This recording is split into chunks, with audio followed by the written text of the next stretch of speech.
Go ahead. My name is Morris Secemsky. Morris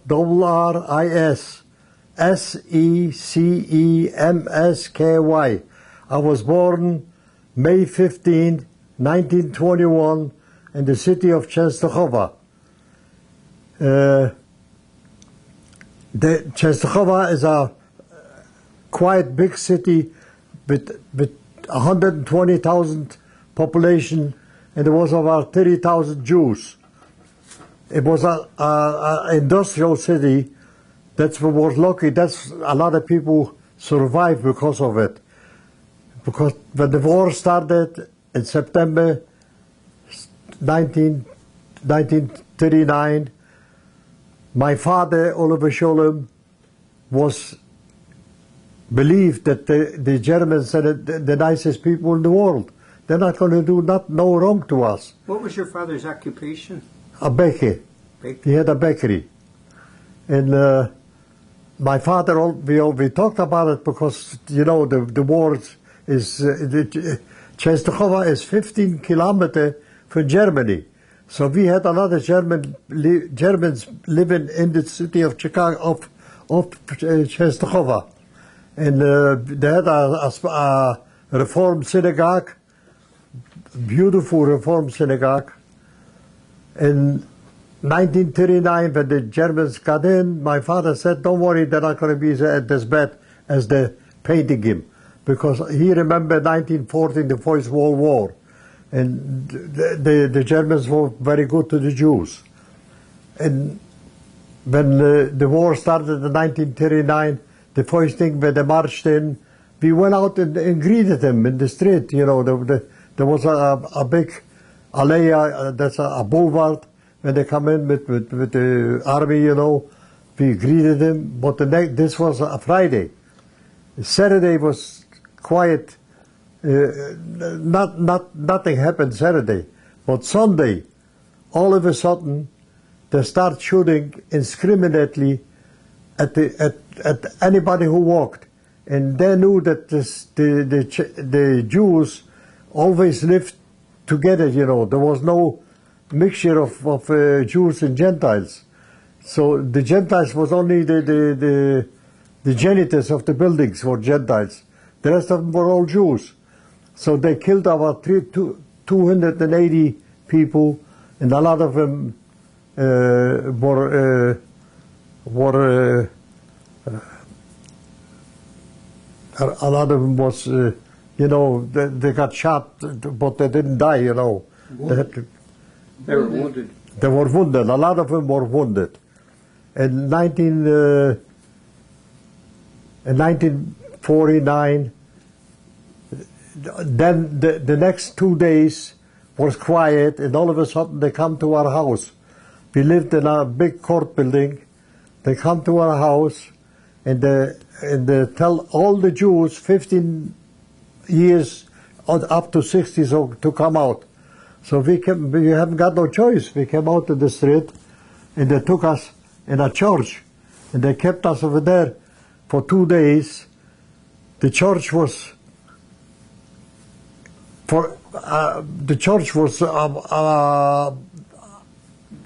the capacity was probably by 800 people. They pushed in 3,000. If he was there, we couldn't even sit on the floor. And the stench was just unbelievable. We couldn't, they didn't open up a window. There wasn't a church, there is no windows, you know.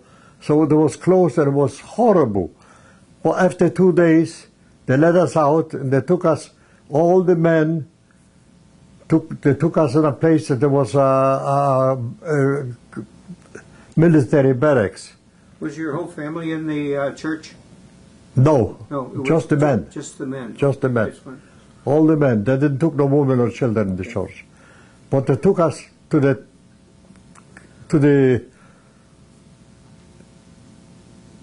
place, for the military barracks, and we stayed there for 2 weeks, 3 weeks.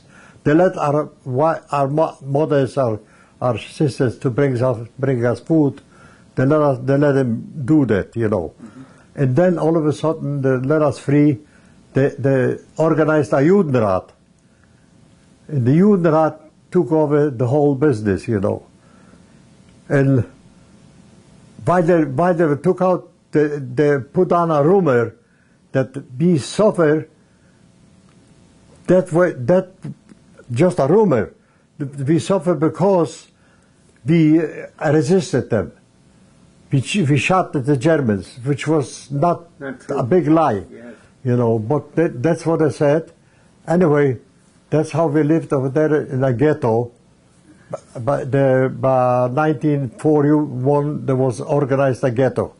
And when the ghetto was organized, they took all the little towns around Częstochowa, and all the Jews, they put them, you know, they put them in the ghetto in Częstochowa. And every house has to take in somebody. Even my own brother, my oldest brother, he was a tailor, and he was living on the Aryan side, like, you know. And so we had to take him in with a wife and 2 children. There was 3 rooms. There was 11 people in the 3 rooms. Because I had 5 brothers. I had 2 brothers and 4 sisters. And a little girl, my sister had already had a girl. There was 5 women and 3 men. And we had a bakery, so we were lucky that we had something to eat. But there was starvation in the ghetto. People didn't have anything. They give rations, you know. Yeah. So much and so much for a person. So we had enough food for ourselves, but the people were starving.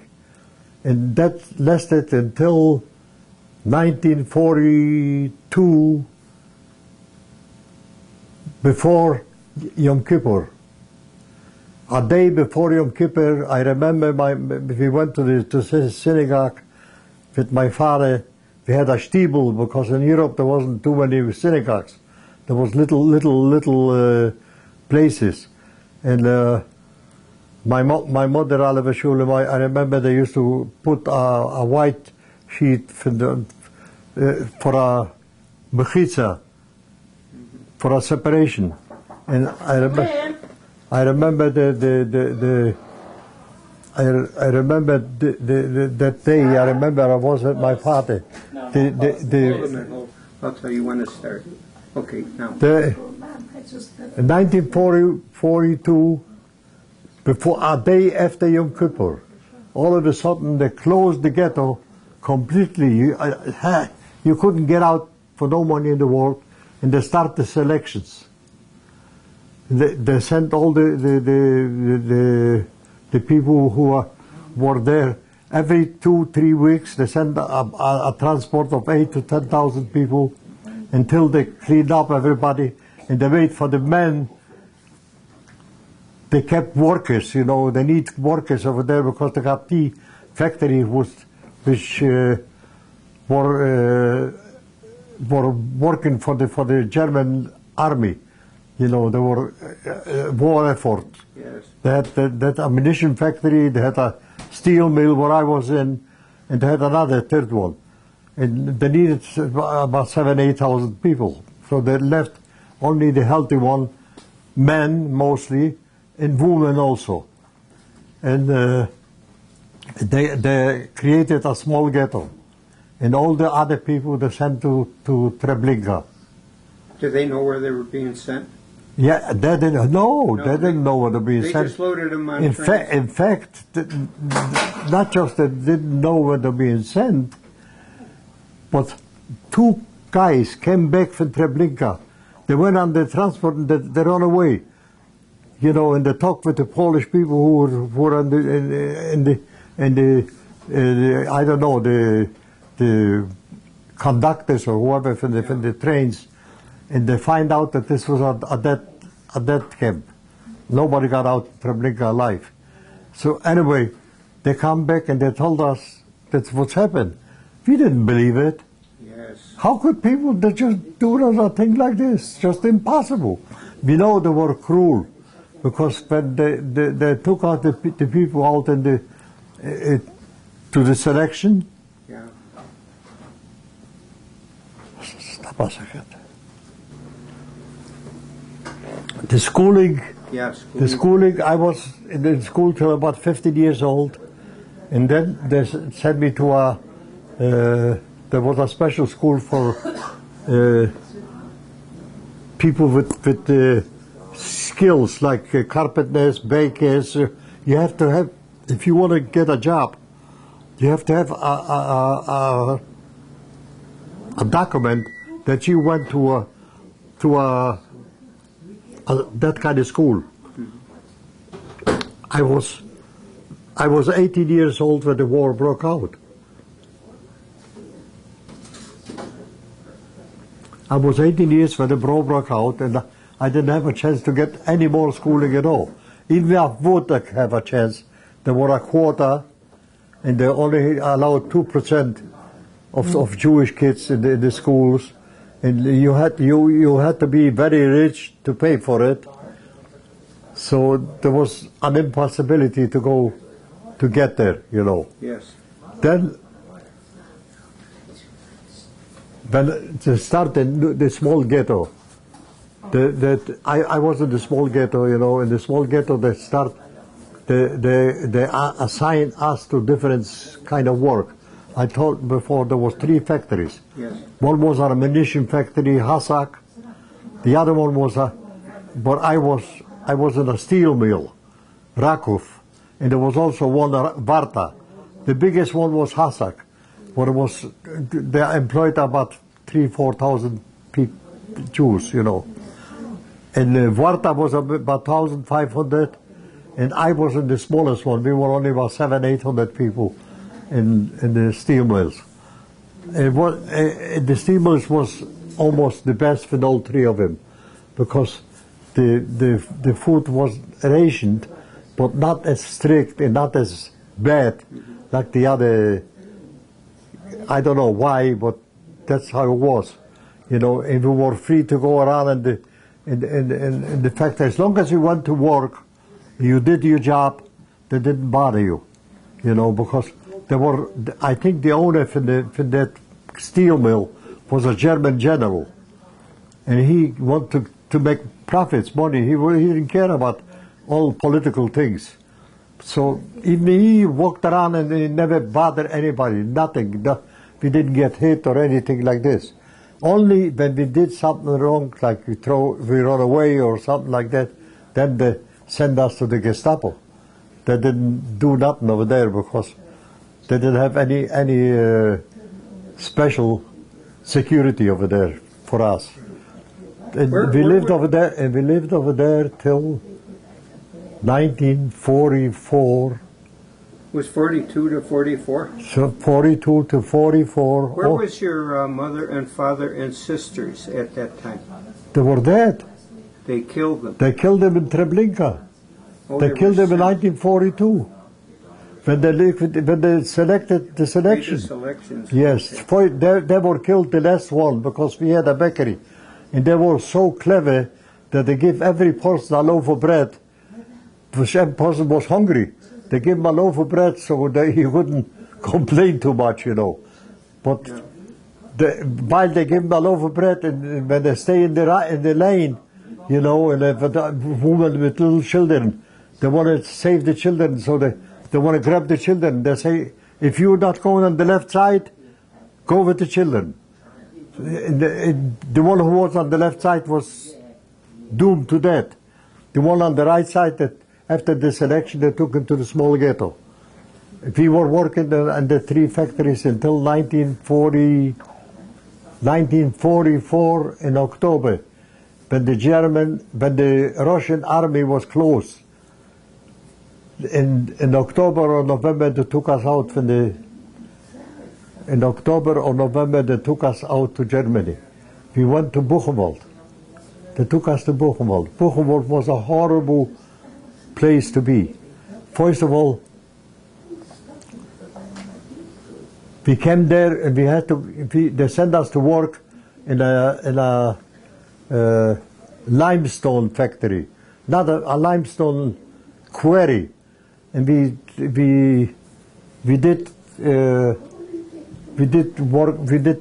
Took big pieces and the dynamite for small pieces for the, I don't know what use there was, and we were putting in on small wagons, and that was our work. When we walked out from the camps, from Buchenwald to work, the music was playing with us. When we come back, we had to sing marches, like we coming back to a beautiful place. Our rations were so bad that in about, I was there 3 weeks, I lost about 50 pounds. There was completely like nothing to eat, you know. Just one slice of bread and a little water. They called it soup, you know, and this was the whole ration for the whole day. And the worst thing was the appeals. An appeal meant that all the people, all of a sudden they start counting us, how many people were there. They kept records on everything. So they counting us, and all of a sudden they're missing about 20 people, 30 people. You know, we waited for an hour in January. Wow. There was January 1945 already. We waited for an hour outside. You're not allowed to sit down. You're not allowed to do anything. You have to stand in the cold, in that, you know, in the pyjama uniform what we had. It was horrible. You had the striped uniforms. Yeah, the striped uniforms, right, with the number in the side. We didn't get. You did not get tattooed? At No, that time? we didn't get tattooed in Buchenwald. So then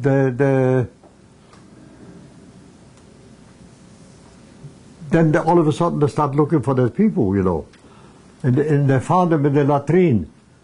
They died. Were hiding They fall in in. the latrine? What? They were hiding in the latrine. They weren't hiding. They were just. They fall down in the latrine. They died in the latrine. They were so weak. A lot of people died every day. It was nothing to die there, you know. It was no big thing, you know. You die and they throw you away and they put you in the I don't know, the gas chamber. There were no gas chambers that time anymore. There were before, but when we came, they didn't put the people no more in the gas chambers. But I know they come on transport from Auschwitz with maybe 1,000 people, and they said we should voluntarily come to unload a train. So I was there with my brother.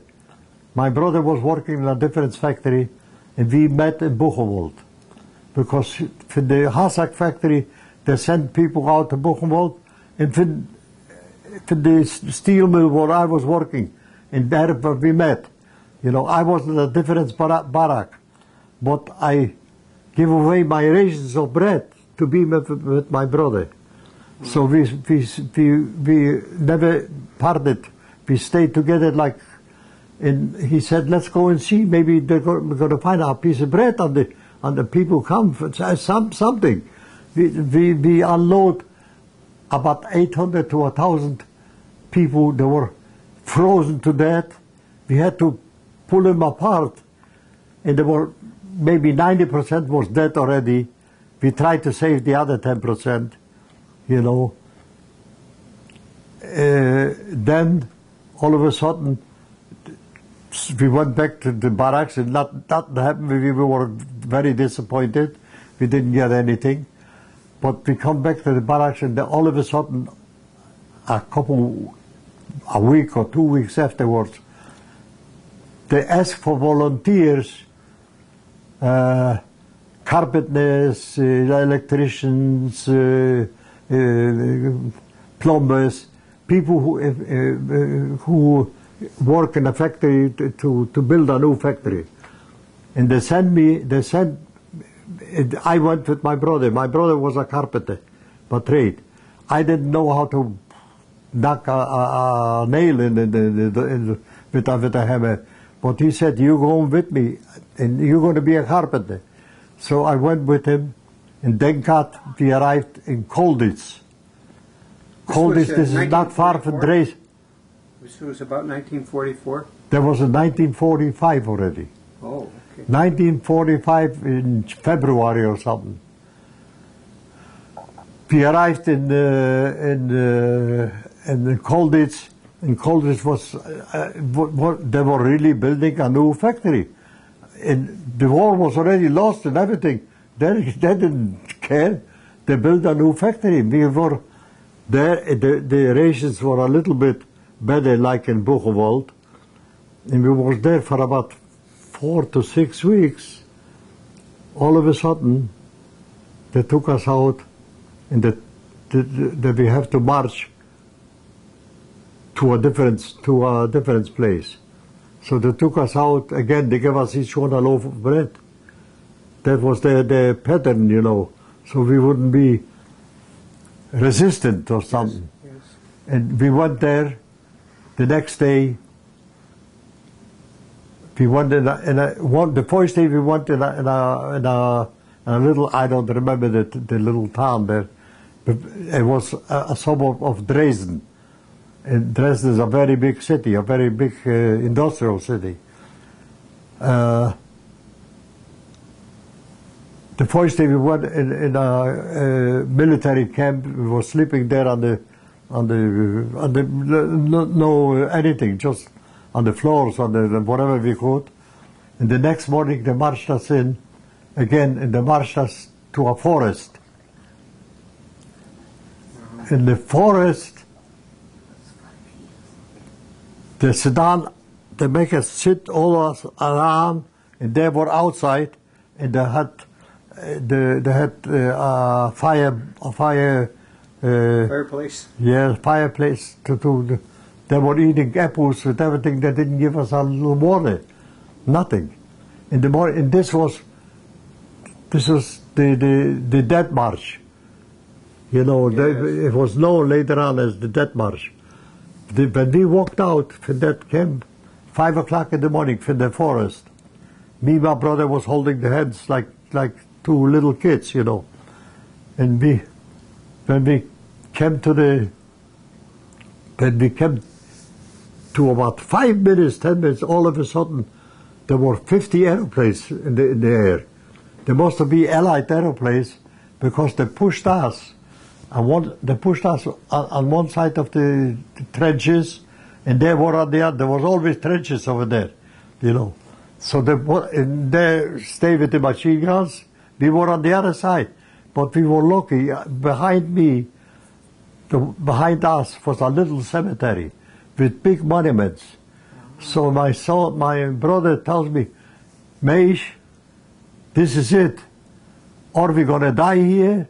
Because I got swollen feet. I weighed maybe 50, 60 pounds, 70 pounds. The same thing, my brother. So You're doing good, Mish. So while we were there to get it, we waited. Yeah, we waited. We waited about 10, 15 minutes until they took all the people back on the highway to the march. After that, I was there with my brother, and I say, what we do now? My brother said maybe we should separate, so maybe one gonna be alive. But you were by the cemetery at that time. We were at the cemetery under the stones, hidden. Yes. So, but we could talk. We were both together, like me and next to each other. So we decided to separate. I don't remember, or I was the one who said let's separate, or my brother. Till these days, he still bothers me because my brother would be alive if he would be with me. All of a sudden, when we separated, I go in, and there was a dirt road, and I saw 2 Polish people coming in front of me, and I spoke very good Polish. I went to school in Poland. So you speak other languages also? No, not specifically. Yiddish. Yiddish and Yiddish. Polish. So there was German a little bit, you know, and Polish, and English was what I learned here, you know. And anyway, I was walking down the road, and all of a sudden I saw that 2 Polish guys, and I started talking to them. I say, you see, I'm the aeroplanes were flying over us, and I run away from the camp, because there were not just Jews in the camps, there was other people also, there was Polacks, there was other nationalities. So he said, don't worry about it, we're going to take you in. And that's what he did. He took me in a place. Were you in your striped outfit at that time, your striped clothing? No, with the stripes. Yeah. Yeah, the striped clothing. He took me in, they gave me right away a pair of pants with a jacket and a shirt. And the first thing they did, they gave me a loaf of bread. So I started eating it, you know. I was so hungry that my eyes ate more in the bread than my stomach could take it. So I had to go to the latrine. You know, I didn't left that bread there. I took that bread with me. And I went to the latrine. And I ate the bread, and for the front, for the back, you know, it was just not humanly done, you know. Yeah. I was sitting on the can, and it was horrible. And then afterwards, there was maybe 2-3 weeks, the Russian army came in, and I was liberated by the Russian army. And from there we went back. I wanted to go back to Częstochowa. I thought maybe I'm going to find somebody alive. In fact, my 2 sisters were still alive there in Częstochowa. Wow. They were liberated. They didn't had a chance to take them all to Germany back. So they were liberated in Częstochowa, January the 16th, 1945. When I come back, was already May. In May, I don't know, May 1st, May 2nd. I know it was May. Yeah. They give us tickets to get to Częstochowa. But we were on the border of Częstochowa and of Germany and Poland. And we went to there, and I come in the middle of the night, and my brother-in-law, my sister's husband, had already a little bakery. And he put, so that he tells me, Maish, you're alive, your sisters are alive, everything's going to be okay, don't worry about it. So he said, in the meantime, eat something. So they were baking rolls, Kaiser rolls, some kind of rolls, you know, and he put on a pan of rolls, 12 rolls. I ate them all. Wow. But after my eyes were eating more, and my body was able to absorb, you know. But anyway, he took me to my sister, and then we started living a normal life till about May, June 1945. All of us, and then we thought we're going to remain there in Poland, you know, because we had already an apartment there, already had a nice apartment, and my brother-in-law was already in the bakery business, so we thought we're going to do okay here. But all of a sudden, in a little town not far from us in Kielce, was a pogrom after the war. And 60 Jews, almost, I don't remember exactly, 58, 57, 60 Jews were killed. And that was the end of Poland for us. Then we went back to Germany, to the displaced person camps. Okay. We were there for 1945 till 1949, almost 4 years. So you were there with your brother died. You were aware of that. I was there. Yeah, I was there just with my two sisters and her husband, and we lived in an apartment together, you know, and we were there for 4.5 years. We were, and then when I met my wife in 1947, I met my wife, and we got married in 1947, August the 17th, in Germany. And you know, when you get married, at that time we were young, we were sexually active, we want to have children. Sure. My wife was very sick. She couldn't hold her pregnancy. But after 2-3 times At the third trial, finally, they kept her for 5 months until she felt the baby, and then my oldest daughter was born in Germany. And in Germany we were there, like I said, till 1949, but we couldn't go nowhere. The doors for the world was closed for us. So we went. We lived in Germany like almost normal life, because they give us plenty to eat. You know, the UNRWA, the United Nations Refugee Agency or something, kept us going. They paid for everything. I don't know. They brought everything there, and also Germans. And there was a black market for people who used to sell things and buy things. You know, they used to sell cigarettes from the soldiers and to the Germans, and either way, you know, different kind of things. And that's how we lived till 1949. That was displaced camp. What? Displaced camp. Persons camp, yes. Displaced persons camp, Right. DP camp. Okay. And in that DP camp, in 1948, when all of a sudden, in 1948, the State of Israel was born. Yes. But before that, nowhere we could go. All of a sudden, all the doors opened up. We could go to Germany. We could go anywhere we wanted. Everybody wanted to let us in, especially America. They didn't give us any hard time. You know, we didn't have too many documents because they took everything away from us. But we come to Germany, we come to United States because my wife's sister came before us after we got married.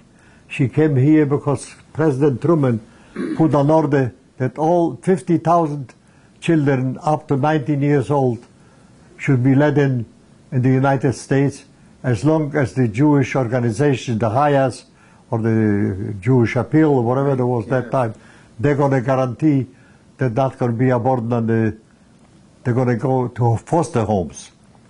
Okay. And that's how we come to America. You want to know? Yeah, so you came with yourself and your sisters, and the. I came myself and my wife. And my wife was in Ellis Island, and that time they didn't even let her in before I didn't come, because I came with a ship from Bremerhaven to New Orleans, and my wife wound up in Ellis Island. In Ellis Island, she was there for 2 weeks or 3 weeks until I came. When I put my feet on the American ground, they let her out. I don't know why was that, because of the passport things, you know. Yeah. And that's how we came to America. And when I start, you want me to say more about? Sure. You know about. Well, when we came to America, the second day I got a job. I knew I wasn't a baker, but I knew the bakery business better than anybody else. I was born in the bakery. That's in New York. No, in Chicago. I came to Chicago. So you went from New Orleans to Chicago. My wife came from Ellis Island to Chicago. And we had here a cousin, my wife's cousin, who, before even we came, he already bought like an apartment. At that time, you have to pay under the table to get an apartment, or I don't know what kind of organization it was, PhD or something like that. You have to restrict it. You couldn't get an apartment. I remember we got an apartment at 1122 South California, 6 rooms, no heat, just one little heater, and it was cold, but we managed somehow. My daughter came in, she was like dead. She was so skinny, because in Ellis Island they didn't give her no formula. They give her oatmeal.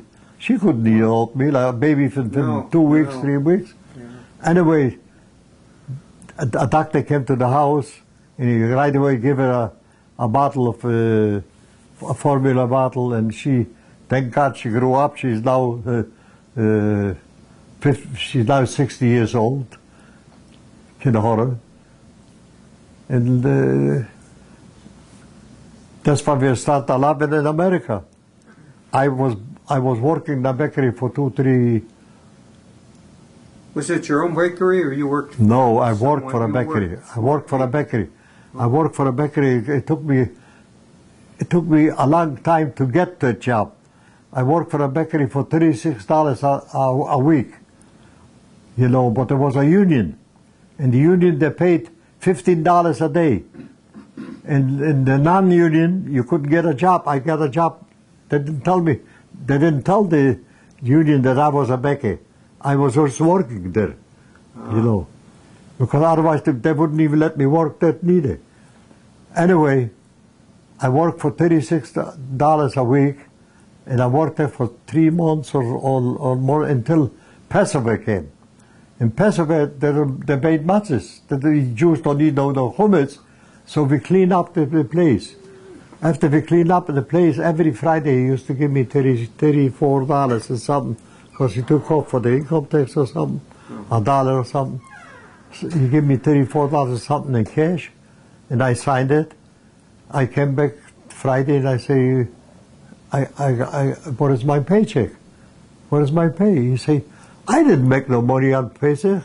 We just cleaned up the place. You want to get paid for clean up the place? So I was very, very disappointed. Yes. And I started going to the union meetings. They didn't let me in the union. But there was one guy who was a nice Jewish man, you know, he was very affectionate, a big guy. He was probably weighed over 300 pounds. And he said, Meish, I'm going to get you in the union. I say, how? You come in Monday, we're going to have an executive board meeting. Don't knock the door. Just open up the door and come in. I take care of the rest. So I did it. And the secretary said, get out of here. He said, wait a minute, the other man. Let's hear what that man got to say. So I told him the story. I came from the camps. I need a job. I got a wife and a kid. Sure. So this man got me in the union. In the union, it was there. They assign you to work. You didn't go to work over there. They assigned you to work. You know, you have to. If you have 3 days work, you work 3 days. If you have a whole week work, you work 4. So in 3 days, I made more. In 3 days, like I made a whole week before. Yeah. So I was very happy that I'm there, and I was working in Chicago. You maybe remember Kessel Baking Company. Sure. Yeah, I do. One of the biggest ones. Yes. I was working for the Kessel Baking Company till about 1951. In 51, I say to the boss, you know, Mr. Jacobs, I love to work for you, but I want to be my own man. I want to have my own little business or something, you know. I don't want to work for anybody anymore. So he said, if you really mean it, go ahead. If you need money, I'm going to borrow you, he said. He was such a nice man. Anyway, I bought a grocery store.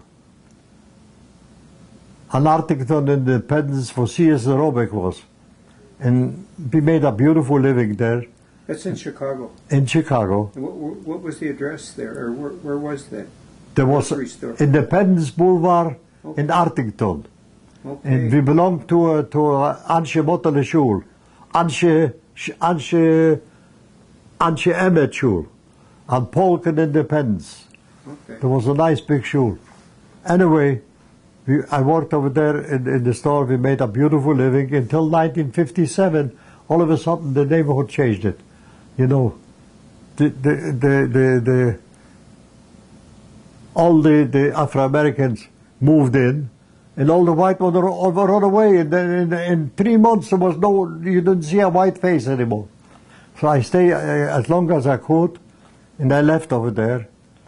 And I moved to the north side.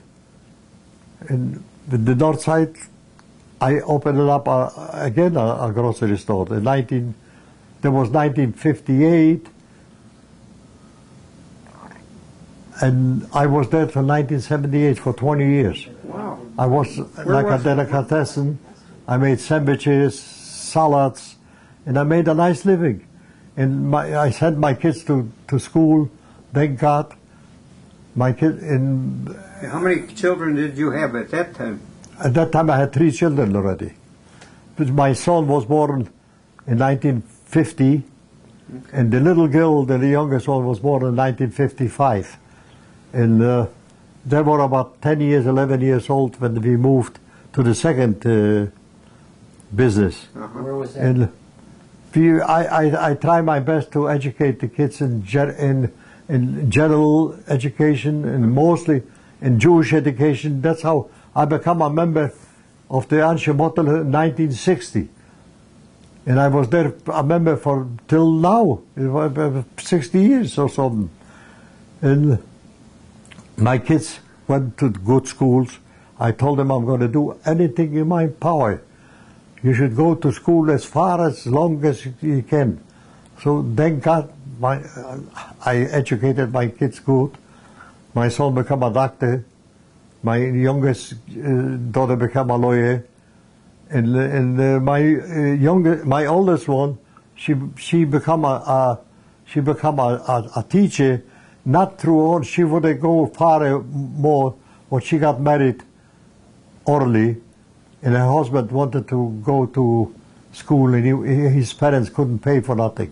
So she was working just to keep him in school. And she was living in St. Louis for about 4 years until she come back to Chicago. I guess this is the whole story. Yeah. What about your wife? My wife? Yeah. My wife was with me all the time. She worked with me 24 hours a day. There was no separation at all between us. I never had anybody working for me but my wife. She So you was were a only good- you were a working. good team. Yeah. I always do it myself with the help of my wife. That's all. That's great. my story. Do you have any pictures of your family as they were growing up? Or your, I sure do, but I don't you know. don't have them handy? I don't. I got. Sometimes I like to end the interviews with some photos of the family. But You got a photo over there, the family, but if you open up that, Jason, come on here a minute. okay, this is Moish. If you could tell anything about this photograph. Well, I guess when was this photograph taken? I think that's Michael's bar mitzvah. Hi, guys. Okay. Okay, I got that. You got that? I didn't see. All right. Okay, Moish, ready to roll. I'm on. You're on. Yeah, my name is Moshe Secemsky. Good. My wife Emma, we are married 62 years. She's a wonderful woman. Yeah. She was always working with me together. We never had any help at all from nowhere. She is my help. She is my half of my life. And I love her very much. And this is my grandson, Jason, who just graduated law school. I'm very proud of him. And that's our family. That's good. Just how many children you have? You We have 3 children. My oldest one is a teacher. She just retired. She's 60 years old. And my second one is a doctor, a physician, a cardiologist. And my youngest one is also an attorney. And each one of them have 3 children. Good. And we already have 4 great-grandchildren. Wow. And 2 of them on the way. And this is our family. That's it.